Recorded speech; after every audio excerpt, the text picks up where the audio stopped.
combination right now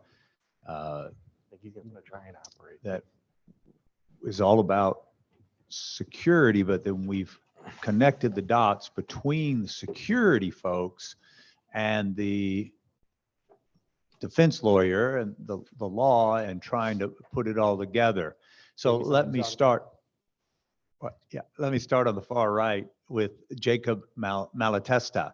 If you look, he's an attorney and shareholder with Hagwood and Tipton. He's out of their Mississippi office. But if you look at Jacob's bio and you listen to his voice, he's straight out of a John Grisham novel. And he's probably been one or two characters that Mr. Grisham has written about. But Jacob does a lot of work in litigation, as is the entire Hagwood and Tipton firm, and we're fortunate to have him with us today. Please welcome Jacob. Yeah, please welcome Jacob. Joining Jacob today on the far left is Sal Caccavale, Global Hospitality Security Solutions. But Sal's history has been with Hilton Hotels primarily, and has his entire career, he has overseen and or been instrumental in the evolution of a lot of security things that have made hotel stays better. And for that, we are all grateful to you, Sal, for the work you've done and the work you continue to do. Sal gets hired frequently today, now that he's semi-retired from the active practice in the hotels. He gets hired in litigation support situations, expert witnesses. So please keep him in mind. Please welcome Sal. Thank you. And then joining them in the center is Mr. Paul Frederick. Paul also has a long career with Hilton in their global security operations. And then he also has the distinction of also being in charge of global security and safety for Starwood Hotels as well. So he brings a wealth of experience to us. And before we go any further, I want to remind everybody, I mentioned it yesterday, but both Sal and Paul are previous recipients of the Tom Davis Lifetime Achievements Award in the hotel security space. Paul also does litigation support and gets hired on as an expert witness. Please welcome Paul. Gentlemen. Thank you, Stephen. Welcome, everyone. And what we're going to present today is mostly on the litigation side. Sal and I both do plaintiff and defense support for hotel cases. And the points that we're going to bring out today are who we see getting dragged into lawsuits from the plaintiff side, how to help your clients, whether you're a plaintiff's attorney or a defense attorney, do some preventative measures on the front end before the claim or before the lawsuit as it relates to safety and security policies, procedures, and practices. And then we've identified 3 cases in the recent times of lawsuits against hotels, and Jacob will help us navigate through the litigation of that on where the plaintiff or the defense were successful in litigating those cases. So I think we'll just give you an overview first on all the parties. You all probably know this if you represent hotels, but there's 4 separate groups that are usually part of a litigation in hotels. And the first one would be an ownership group. And we listed some common large ownership groups. Mostly they're REITs, Host, Park Hotels, Accor Hotels. Usually all the plaintiff cases that all the defense cases that I've been involved in, the plaintiff always names the hotel owner. And I think it's because they really don't know the business. So Jacob will talk a little bit more about how successful hotel owners are at getting out of cases. But then the second group is management firms. Here's some common large management firms around the country: Highgate, Aimbridge, Pyramid. And then there's each one of these all have their own insurance policies and practices. So the insurance companies always get dragged in to the lawsuit. And then there's the franchisors. And usually in all the cases that we work, the franchisor gets dragged in also. And we'll talk about how successful franchisors are at getting dismissed from the case. See if I can operate this. I believe it's the owners, is that right? Oh, that went backwards. Oh, we're working on that. Yeah. Yeah, there we go. There we go. Our next, or the topic here is ownership risk. I always have an issue when I provide these sorts of presentations, because I know that I'm either going to be talking way above somebody's head or way below somebody's, or down to someone. So if I'm either above your head or below, you can let me know. I'm looking around the room. There's already a lot of lawyers in here, so I'm probably going to be talking below, if that makes any sense. But generally speaking, we have to remember, sort of, with regard to security and safety, why anyone is responsible. And we have to go back to the very basic principle that, generally speaking, we're not responsible for the criminal acts of other people. If I have a barbecue, or we want to go have some lobster rolls at my house, I guess, then we would obviously. Are you going to charge $48? I'm not going to charge you anything. Lobster rolls are on me as soon as I figure out how to make them. But if we go over there and somebody gets mugged, it's not my fault. The difference between when it happens at my house and when it happens at a hotel or a resort is that there is a heightened duty. I think most of the people in here that I'm talking to know that. There's a heightened duty. An innkeeper and a guest, an innkeeper has a heightened duty to their guest that arises from, the old thoughts that people had about a guest in a room being the victim of a murder or a robbery, so on and so forth, while they've paid for that room and they do have the expectation that they'll be kept safe, like they would in their own home. The problem is, and what makes things much more complicated, is that there's not just an innkeeper and the guest. We just went over all of these things. We've got the owner, we've got the operator or the manager, and quite frankly, it's usually significantly more complicated than that. And we'll talk about some of those facts in an upcoming case that we're going to talk about, which I think is called Marchiondo. It's an Iowa case, but they do a really good analysis of what's going on and why an owner can be held responsible as opposed to a management group. Can anybody in here, since there's so many lawyers, I was going to just kind of throw this question out. Does anybody know why, or can sort of explain to some of these claims folks why you would want to name the owner when the resort or the management company is sitting right there? You know who they are. Why would you also want to name the owner? Money. But the operating company's got money too. They've got an insurance policy. As a matter of fact, sometimes it's the same insurance policy. Name recognition is huge. One, two, depending upon the size of the claim. Most, there's usually a $1 million original CGL policy, maybe a $10 million excess claim, and the owner is usually going to own a lot of hotels. One, and then two, go ahead. I'm sorry. I was just going to say, I also think that the owner, so in all the cases I have, we have to defend and indemnify the owner. And so they're irritated during the case, and so it actually puts more pressure on the operator to kind of move things forward. So sometimes I feel like that's the reason why, either because the fence board doesn't know better or because they know it's going to create some activity on our side. That's exactly right. And that actually plays into sort of the theme for what I'm going for here. Thank you. And that is, you're not getting my bottle of wine back.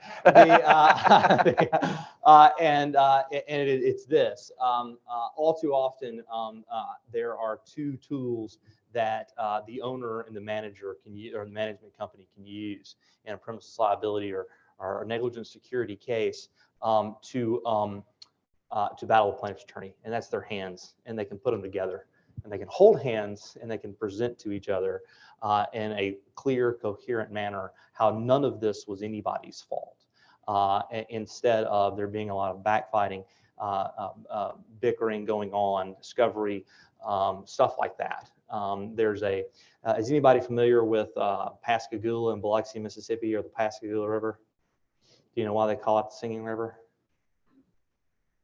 I was wondering, and oftentimes euphemism that we use or colloquialism that we use, and a lot of people know, is sometimes we're just kind of have to hold hands and walk into that river.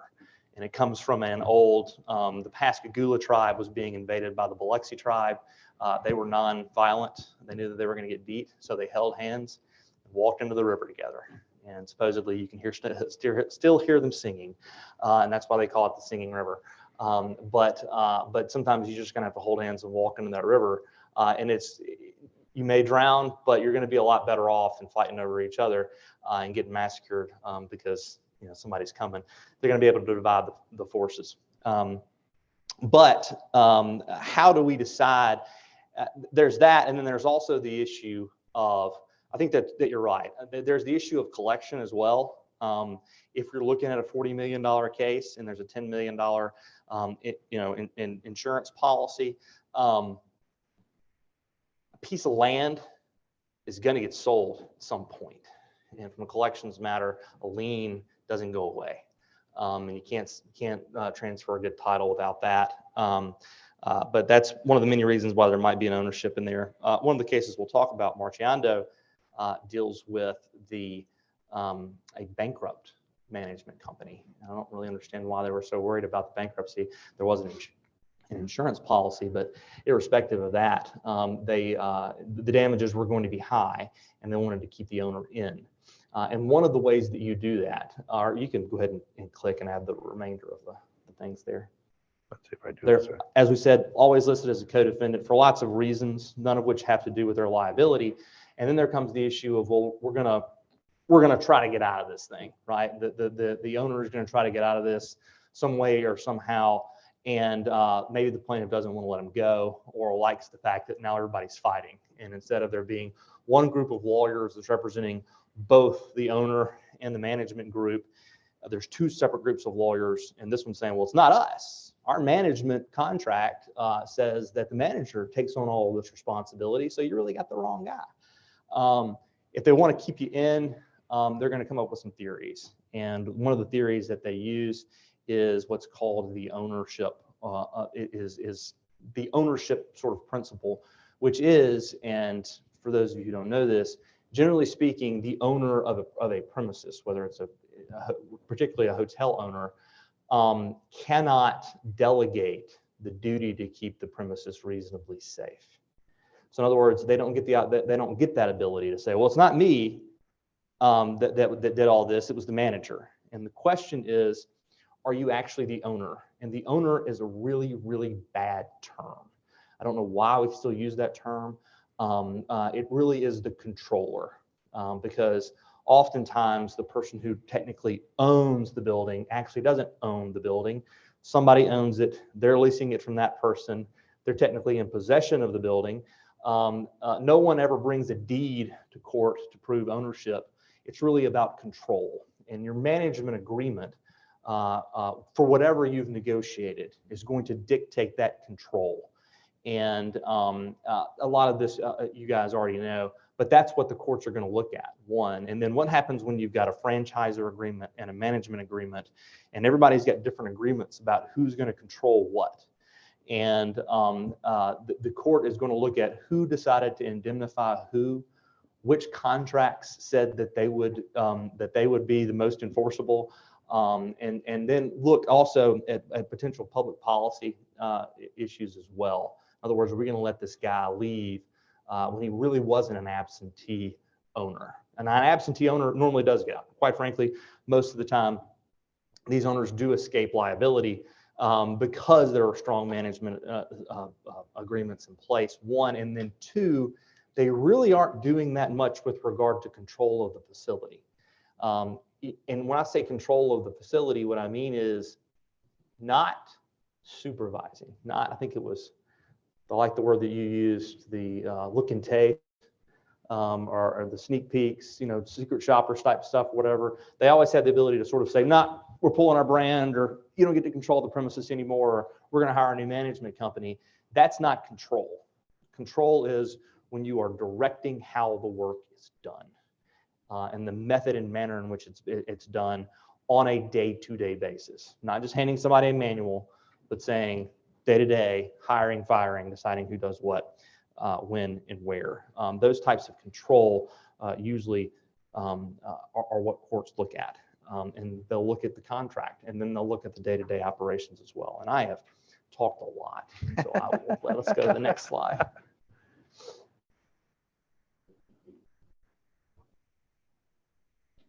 Me too. The management company really is sort of the target defendant, and it comes down to the duty of care. And what is that duty of care? It is what the contract says, mainly, because you don't have ownership or possession of the property, but for or possession or control of the property, but for the contract. So 9 times out of 10, that's the first place we're going to look with regard to the duty of care for the management company. Now, if they are considered the controller, owner, possessor of the land, then they have their own common law duty to keep a guest reasonably safe from physical harm, regardless of whether that harm is from the negligence of another person or intentional conduct or even criminal conduct of another person. So 9 times out of 10, they are going to be your target company. I think we did talk about, the workers are typically under management employee. That creates a little bit of liability for the possessor for the possessor or the owner of the land, because, say, for example, your management agreement says that the possessor or owner, the owner actually has to keep the premises reasonably safe for the employees of independent contractors. And that's what we're talking about here, right? We've got a management company that's supposed to be an independent contractor. I'm going to give you some guidelines about how this is supposed to be done, but you're the one that's going to be in control. Well, if I haven't kept the premises reasonably safe, and he's not my employee, then I've got a third-party claim against him and a big workers' compensation lien that I might have to worry about as well. Let me ask you, because I see a lot where a hotel owner, like a real estate company, might own 10 hotels, and they might be called ABC Hotel Investment Company. And then they open an LLC as a management company, like DE&F Management Company. So that in court, is it valuable to pierce both parties, or do you only care in litigation that there's enough money in insurance to settle the claim? Well, it depends. But normally, if you've got a sophisticated investment group like that, you're going to have kept up with the LLC and kept your corporations and stuff separate, to where it'll be extraordinarily difficult to pierce the veil. 9 times, well, in most, I'll say, low value claims, less than $500,000 claims, no one's going to care. For example, I think the Houston case that we're going to talk about today, it really just came down to a phone call. Even though it was a huge verdict, the plaintiff's attorney even wrote in a motion, a response to a motion for summary judgment, "Hey, this guy told me this is the right defendant, so I'm assuming it is."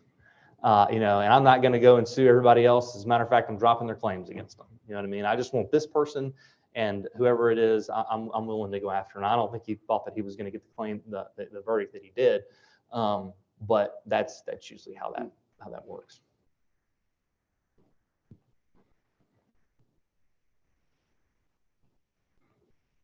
Sal, you want to take this one? So insurance experience, these are the folks who end up holding the bag at the end of the claim and the litigation. So regardless, and probably get the least amount of exposure. They're the behind the scenes folks. So with the insurance experience, obviously they're absorbing the legal fees. They're absorbing the control of the case, ownership. So they own the claim. They own They own the claim. They own the direction of the claim. They own the responsibility of trying to negotiate with the hotel to settle the case for, if that's the direction that they choose to go, for a reasonable price. And in likelihood, the hotel or risk managers for the hotel are going to have some pushback. Litigation impact, it's potentially precedent setting for any future cases that might come down. Media exposure, likely in the trade magazine. So there's really not a lot of exposure for the insurance company as much as it is for the brand, for the hotels. It's interesting. I have a client that owns, they're a commercial real estate company and they own 25 hotels and they hire other companies to manage those hotels, about 3 or 4 other companies. But they're the ones that carry the insurance policy and they indemnify their management company, which I don't understand the business part of that. And I would say that that's a risk to them as the building owner, but they must see some value in doing that. I don't know if anybody had a comment about that. Is it correct that if you have an SIR policy, let's just say the policy gets canceled, COVID takes you out of business, and there are claims on file, the difference between policies with SIR versus deductibles are that the insurance company does not have to respond at all until you reach the SIR? Self-insured retention. Yeah, Is that correct? most of the time. Such a lawyer answer. Yeah, but so I actually had that exact issue come up in a retail situation, and and we might all be talking about the same people. And there was an SIR, and then there was a policy, and then I had the excess. And the excess was definitely in play. And we were worried. And the middle or the original insurer didn't seem to be. And was sort of like, well, once they go to trial and get their judgment, then we'll have to worry about who pays what. And we were like, no. And I thought, we very much thought it was a tactic to try to get us to pitch in some of the legal fees to get the thing done, you know what I mean? And it all got settled. We didn't actually end up with any exposure, but I think that they wanted us to do some of the grunt work. So you're correct. The duty to indemnify does not kick in until the $500,000 is there, or excuse me, whatever the SIR is. But there's a separate duty to defend. And so the extent to which the duty to defend would kick in under the policy is really going to depend upon the reasonableness of whether that's going to be, you're going to have exposure. I mean, does that make sense? And, you know, there's always when you have something like that where they've gone bankrupt, sometimes it puts the attorney in a very awkward position because I'm supposed to be representing this entity that can't and won't ever sue you for failing to defend and indemnify them. Does that make sense? And so whose interest am I really looking out for there? And so most of the time where the indemnity kicks in, I agree. Indemnity is not going to kick in until we're sure the $500,000 is out there, or the SIR is out there. The duty to defend, I think it's a little hairy. And I think that it's wise to defend early and prevent that SIR from being exhausted.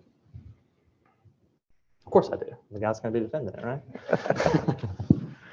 As far as franchisor exposure, in the safety and security world, it's very common for the large franchise chains in hospitality to have a brand standard that you must have security, you must have emergency procedures, you must have CCTV, but they purposely don't tell you how and why and where for litigation purposes. So anybody that has a franchise, yes, has to be mindful of the brand standards, but those brand standards as it relates to security and safety items never are specific. They want the franchisee to develop those policies and procedures. So brand standards and guidelines generally is not a good tactic for plaintiff lawyers to bring in the franchisor. And the large franchisors have a pretty rock solid agreement, an FLA that keeps them at a very long arm's distance length from any litigation to the franchisee. Paul, I might add with the with the brand standards, you'll typically see that the security and safety standards are very minimal in hotel operations for hotel operations to follow. You'll see more brand standards designing the look of the public restroom than you would likely see from a safety and security aspect. Or how to fold the towel, or how to Exactly. That I agree completely, except in one area where I see quite a bit of information, which is in the fire safety standards. Do you guys see that as well? Yes. Yeah. When they're compliance issue with national standards like the National Fire Protection Association. There you go. Yeah. And with OSHA and yes, they do get involved in that. Yeah. From a cost perspective, we're running into more and more with these franchises that the cost to do fire safety is way beyond, above and beyond municipality or national requirements. And it's gotten bad. It'd be interesting to have a conversation with you about that after our presentation to find out what you're experiencing from a fire life safety perspective and going above and beyond what the NFPA or BOCA or any other local codes might cite. Yeah, I think they're using that as a minimum, and then they're going from there. But anyway, an aside would be great. Thanks, guys. And then obviously franchisor exposure is the reputational risk, and we'll bring that up in the 3 cases that we're going to discuss, whether the franchisor was part of the suit or not. If it gets out into the media, and the PR part of it can be pretty damaging. Since there's so many lawyers in here, does anybody ever have a problem getting the franchisor out? I didn't think so. Yeah. I mean, they're usually pretty. All right, so we have 3 cases. I'll give just a general overview, and then Jacob is going to drill them down into what we feel is appropriate for you all. But the first case that we have up here is one right down the street here at the Hilton Houston Americas, Kathleen Dawson versus Hilton Management LLC. It happened in 2017. The verdict was given in November of 2021. So those of you that live in Houston may have heard this on the news, but there was a jury award of $44 million on this case for the plaintiff. The relationship to the hotel is, it is managed by Hilton worldwide, but the hotel is actually owned by the city of Houston as part of their convention center company called Houston First Corporation. And it's interesting that the city was not brought in on the original complaint. So Houston First Corporation was never part of the litigation. And the City of Houston Police Department responded to this incident and gave direction to the hotel and was not part of the complaint either. So for those of you that don't know what happened here, a hotel guest, a woman, went outside the hotel and became intoxicated enough where when she took her ride share by herself back to the hotel, she had stumbled onto the sidewalk out in front of the hotel to a point where she couldn't get herself up. She was didn't have her faculties about her, and another person who was attending the same conference of her, that knew her, helped her up. And hotel employees came out, the doorman, the bellman called security. They called the police. The police came to determine what was going on. And the gentleman who said, I know her, convinced the hotel, and he was a guest of the hotel also, convinced all parties to let him take care, custody, and control of her, and took her, and I don't know if it was to his room or her room. His room, and sexually assaulted her. And so those are the facts of the case. But Jacob's going to go into. Yeah, it was an interesting legal theory. He made it very clear that this was not a premises liability case, and he just kept pounding that over and over. And all the judge pleadings- did? No, the plaintiff's attorney. Oh, the plaintiff's attorney. He was saying this was a negligent action by the employees because they failed to get her driver's license and see that she was also a guest of the hotel. And by failing to do that, putting her in a wheelchair,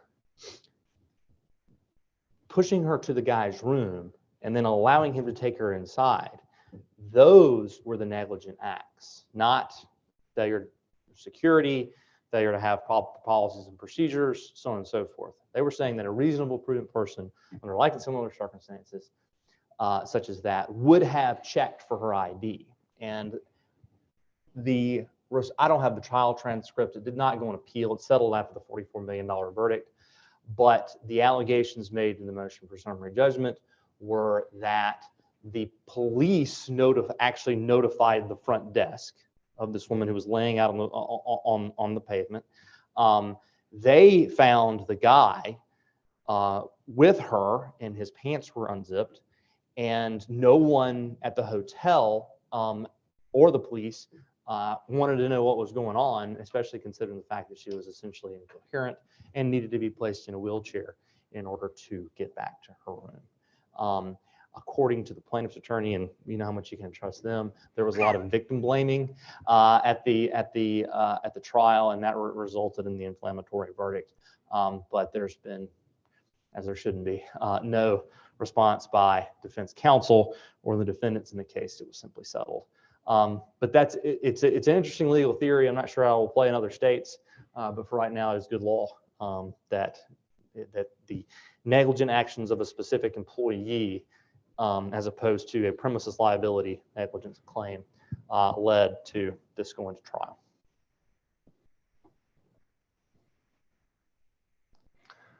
Jacob brought up this case earlier, the Marchionda case versus John Q. Hammonds in Nebraska, and it happened, Iowa, was it? Iowa, sorry. Happened in 2014, settled in 2019. The settlement was confidential. In this case, it was an Embassy Suites, which is a Hilton franchise. John Q. Hammonds was the management company, which has many, many Embassy Suites across the country. And Atrium TRS was the owner of the hotel. The plaintiff only sued the management company and the owner, did not file a suit against Hilton as a franchisor. And what happened in this case, again, it was this woman, she was staying at an Embassy Suites as part of a conference, and she went to her room, closed the door, drew the night latch, threw the deadbolt, and retired for the evening. Well, another co-worker of hers that was attending the conference, who stayed in that hotel every week for a long period of time, so everybody in the hotel knew him.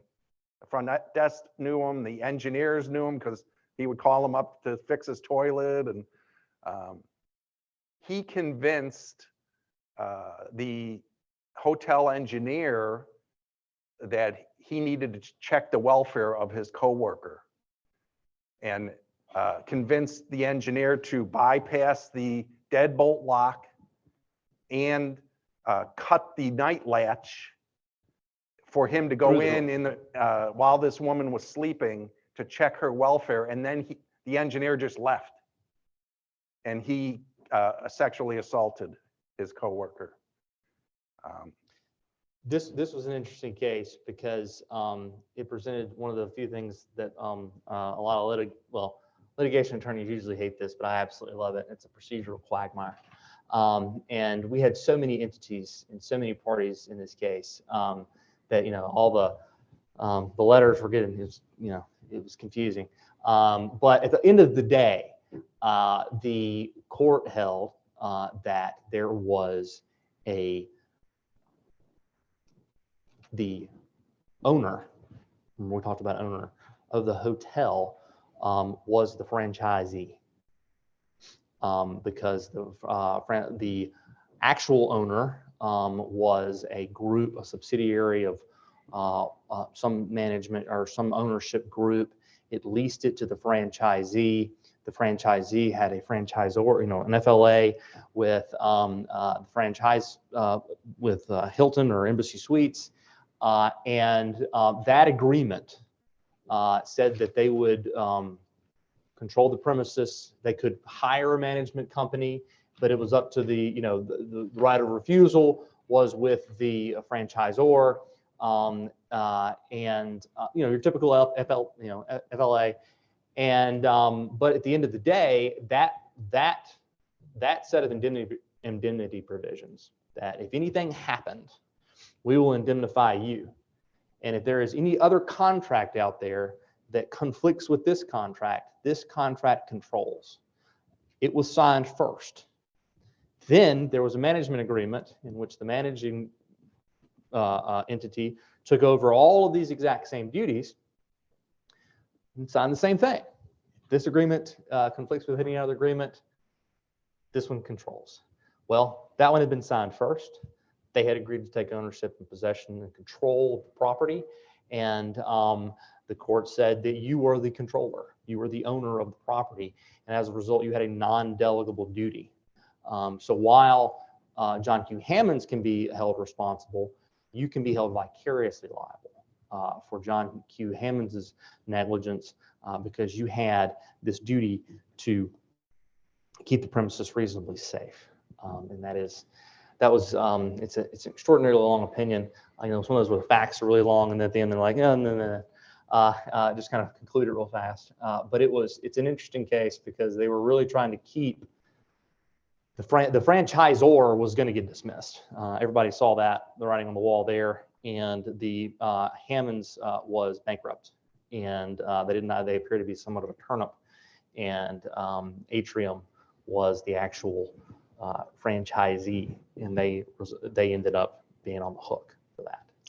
Jacob used the acronym FLA, franchise. Franchise licensing agreement. Yeah. Okay, thank you. And to Paul's point, this guy was a diamond member with Hilton.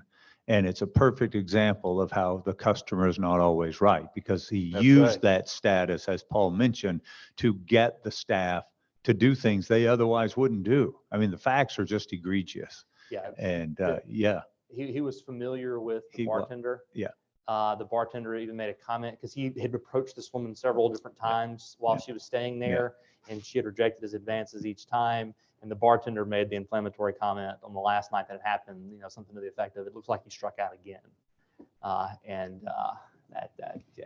can't say shit like that. Yeah.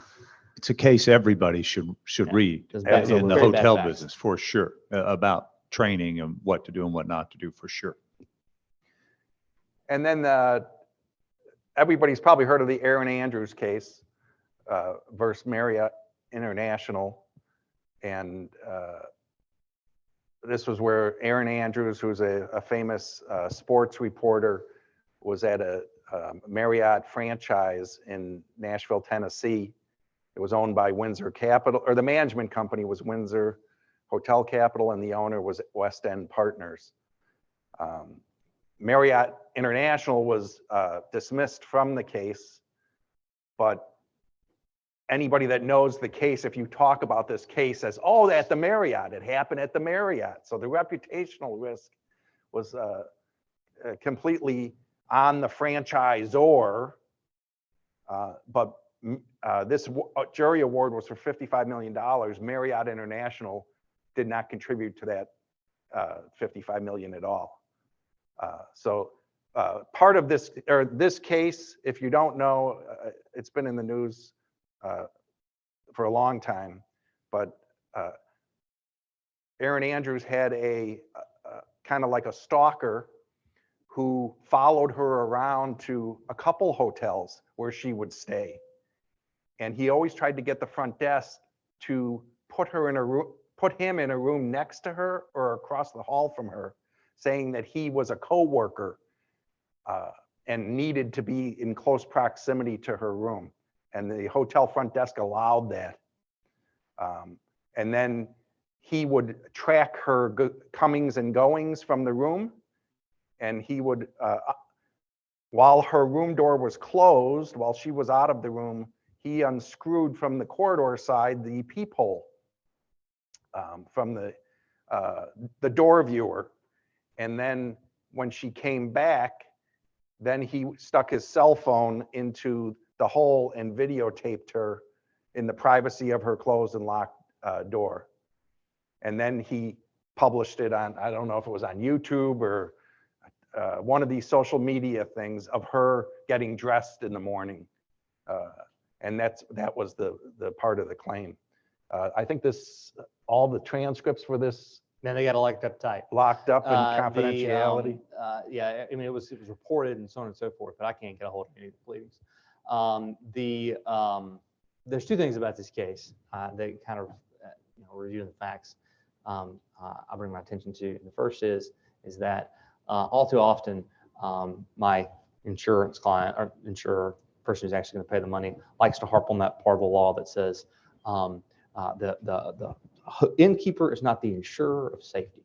This was not foreseeable. This was not foreseeable.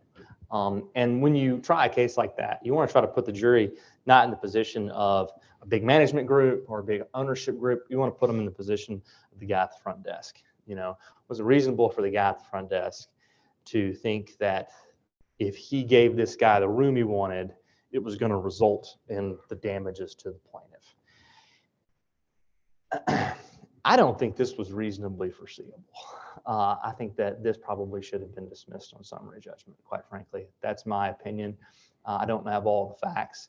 I am usually very much it needs to go to a jury. I will argue, till I'm blue in the face that it doesn't. This one, I don't think it should have gone to a jury.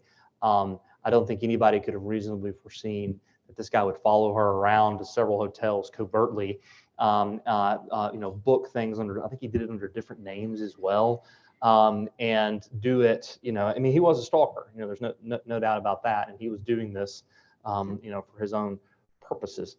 This was not a random act of violence, which is what you're normally insuring against or trying to protect against. This was we won a case years and years and years ago, right when I started practicing law, because we were able to find out that the guy who was going to shoot up the apartment complex had told somebody that he was going over there to shoot up such and such. And we were able to say, look, this was not a random act of violence. We couldn't have prevented this. He was going there for a very specific purpose, and that was to kill this guy. You can't put a security guard out there for that. And we won. And I don't see this as, that's not, but on the other hand, and this point was brought up by my co-presenters, everybody's got a peephole that can't be unscrewed from the outside now. Oh, it changed two very important security policies in the whole hotel industry. Every hotel went and put Loctite on the peepholes so you cannot unscrew them from the corridor side. And we all remember that we're working in hotels. The year this happened, policies came down to every front desk clerk. If someone comes to the front desk and wants to have a room next to or across the hall from someone, both parties have to be present and agree to it at the front desk. Let me chime in for just a second, because you're exactly right. That did have the impact. I actually testified in this case. Oh, okay, And great.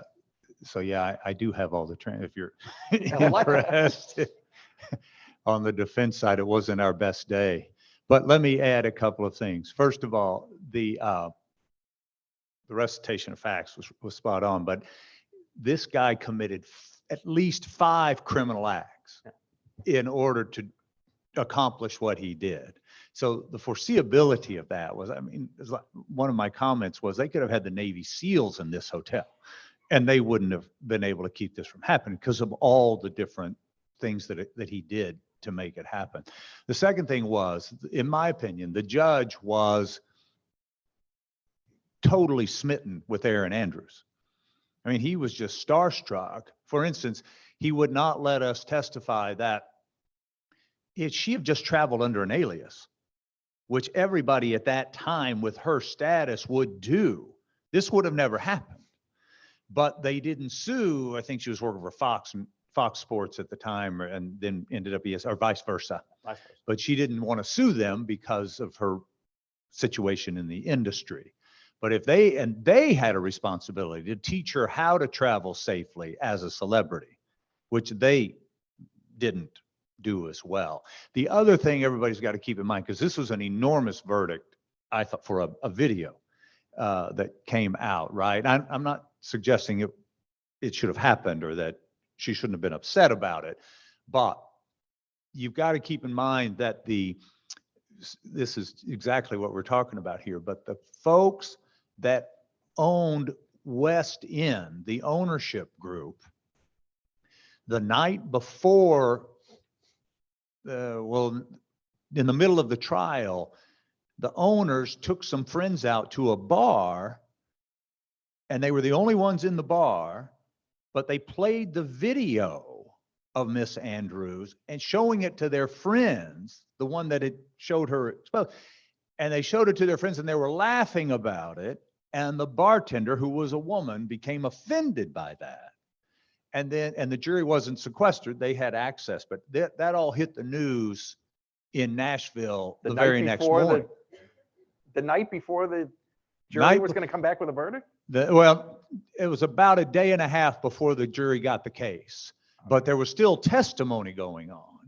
And so the judge, it took about 2.5 hours to sort that out to see how the judge was going to manage that. But my personal opinion is that had a whole lot to do with how the jury reacted to it. But I'll say this, the big lesson there that you don't talk about, and you've got to tell your clients, as Dave was talking about, you got to consult as well, right? You've got to explain to them, because that really, when you talk to the jury afterward, they were like, oh yeah, it just demonstrated to us they didn't care, and they were just crass about it. Anyway, sorry guys, take all the time you want. I just want to throw that out there. My advice would actually be not to say anything to the client because they know what they did. Yeah, Yeah. absolutely. Oh yeah, well, that's fair. Yeah. Certainly wasn't my fault. Yeah.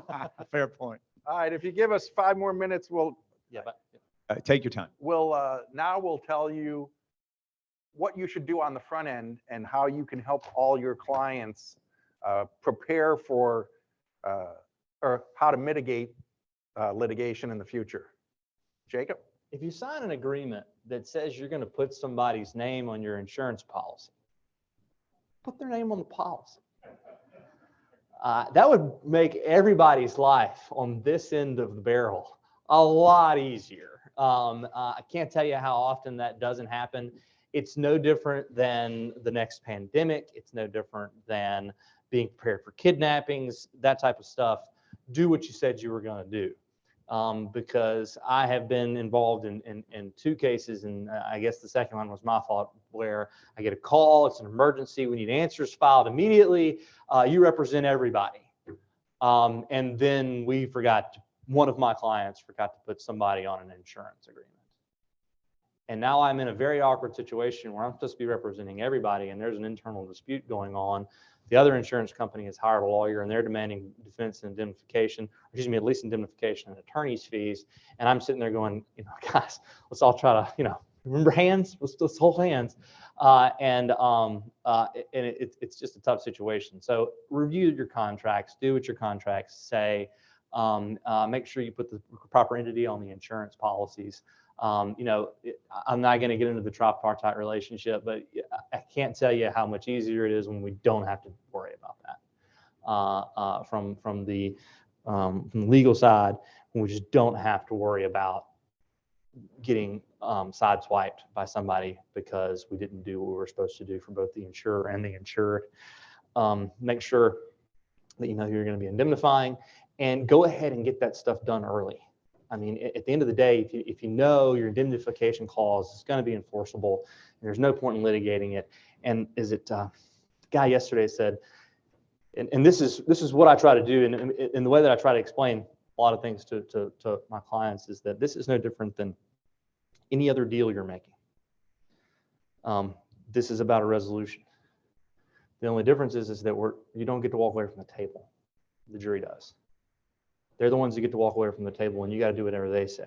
But that's the only difference. Whether or not you're signing another franchisee agreement, whether or not you're entering into a negotiation with an insurer, at the end of the day, you're either going to do business or you're not going to do business. And that's the way to look at every case that comes in. Try to get it resolved with, in the back of your mind, stone-faced, presenting a unified defense. Let's hold hands. And get all, you can't talk to my pledges that way. Only I can talk to my pledges that way. Let's don't talk about this in front of the plaintiff. If you need to get it taken care of, go to arbitration. Don't file a suit in federal court, and then they're going to find out about it, and that type of stuff. But it's kind of my advice for the top three there with regard to contracts and reviews and indemnity of claims. But yeah, if you make sure everybody's insured the way they're supposed to be, or the way you agreed that they'd be insured. That's Sal, you want to pick helpful up on methodology. Hit the next slide. review? Well, do you want to do a review of claims and loss control? Hit the next slide and I'll go right into that. Oh, one, too. okay. So taking a look at your claims reviews, working with your insurance carrier, your broker, making sure that you have a good handle on the claims that you are receiving. Number one, make sure they're yours. If you're a hotel owner or management company, make sure you own those claims and it doesn't belong to someone else. You also want to look for trends. There are a lot of things that we can see by doing loss runs, determining where the next potential incident or issue might occur, whether or not it's guest related or employee related. Preparation, education. Looking at some of the comments that we made at least two of the three cases, employee negligence. The employees helped the bad guy or the person with the nefarious thoughts get into the guest room by providing the key card or providing the guest name. So education and constant and consistent and regular and documented training with our front office staff and other hotel staff members about guest confidentiality, as well as door viewers. We mentioned and we touched upon, as a result of the Erin Andrews, a lot of the hotels or the major companies put out an edict that said we're going to put Loctite on all of our door viewer threads. I think you'd be surprised if you, or at least I do, when I go to a hotel guest room, if I can unscrew it with my fingers, there's no Loctite to prevent people from removing it with nefarious thoughts, right? So we need to make sure that we're also applying these best practices or industry standards, whatever we may want to call them, as these issues come down the road. There's also a lot of regulatory, OSHA, EPA, National Fire Protection Association, National Electrical Code, a lot of compliance and education. Safety and security audits. If you're lucky enough to have that relationship with your insurance carrier or broker, they may come in and do or perform a cursory inspection of your hotel to help you and guide you to look for better ways to combat the negative element. Brand standards, quality assurance. Big difference between a quality assurance review or audit compared to a security audit. Brand is really going to look at thread count, making sure you're using the correct shampoo, correct soap, carpet is looking clean, versus a detailed security audit where we're going to look at all those elements that make a hotel safe from many different venues, from looking at employee vulnerability areas, controlled access areas. We're going to look at the incidents in the neighborhood, making sure that we are keeping up with the Joneses, so to speak. We're doing what our neighbors are doing and securing and making our hotel as safe, not only for our guests and visitors, but also, and more so, for our employees who are here every single day. And that's it. We're open for questions if you have time, but we're It is cognizant also we're, lunchtime. we're running out into lunchtime, so. If I can just throw one more out there.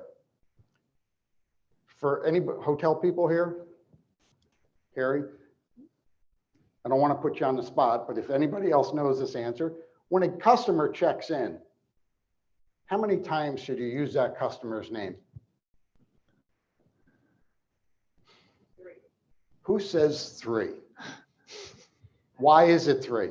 Oh, I just guess. Yes, what you're spot on. That is essentially. I think it's one of your client's standards. I will say that on the I agree with some of the things that they train on, for example, anybody new hire is supposed to, I didn't mean to steal your thunder, I'm sorry, hand somebody your business card. Mhm. And so it's like the icon later that are tell the group how to do it. To steal or I'm sorry, to hand a business card? I'm sorry, I don't know. I'm agreeing with you, but Oh, I'm sorry. So the Rich Walton taught me this. The general manager, Roberto Bonita, if you've ever met him, always is handing the business card to you. Right. Because it's a sign of courtesy. And I think it's a Japanese. It's a, Yeah, yes, it it is. is. Yeah, Yeah. it's Japanese.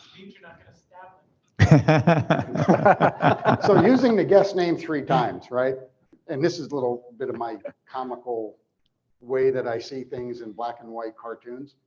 Who made up that standard that says we have to use the guest name 3 times, right?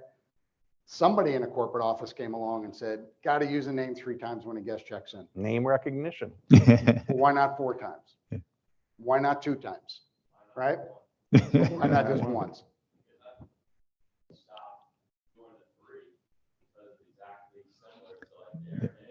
Yeah. Security issues. Yeah. Yeah. Yeah. No, we And to never be- say the room number. You show it to them They on the need key packet. So Carrie, answer this question for me. When is the last time you received a guest complaint where the person said, my name wasn't used 3 times when I checked in? Yeah. Or at all? Franchise, right? Yeah. But it- Oh, when they're. Yeah. Oh, Right. wow. But yet, so here's my point with this, right? So from a hotel perspective, we look at our ADR, our GOP, we look at the number of covers that we're serving, and we also put in there with the number of times, and I'm taking an innate standard by saying using the guest name 3 times, but we put so much emphasis on that. But when it comes to a security issue, the emphasis is down here. So my philosophy is safety and security should be as equally important to your ADR, your GOP, head count, heads in beds, right? All those terms should be as equally important. Not more important, not less important. And that goes for all of the employees in a hotel, not just the executive committee or the general managers or the folks who are going to talk finance. It's just as important for everybody, because the end result are cases like this, when we don't follow these simple, to us, simple, right? And daily and everyday encounters. When we don't follow that behavior, those trends, then we end up with you folks in court. I'm not sure we could find a better way to end the conference. Thank you very much, Sal. That was well Thank you said. all. Thank you all.